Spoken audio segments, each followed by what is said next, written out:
Za Rdeči križ sem slišala na internetu, na televiziji. Rdeči križ je humanitarna organizacija. Tudi v šoli so nam velikokrat o tem govorili. In so prišli ene par delavcev iz Rdečega križa. Čez cel dan so nam predstavili to prvo pomoč, so nas poučili o življenju, zato ker je boljše, če poizkusiš, kot da se znajdeš v pravi situaciji in ne veš, kaj bi storil. Če bi bilo zelo nujno, bi znala dati prvo pomoč. Verjetno mogoče nekakšen tečaj prve pomoči, da bi res znal to narediti.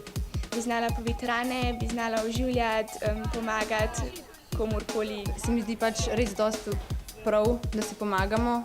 Če boš ti nekomu ponudil pomoč, ti jo bo tudi on. Prijatelju, ko smo mu zlomili roko, vem, da smo vsi prej so prišli do njega, pa smo poskrbeli potem, da je vse v redu.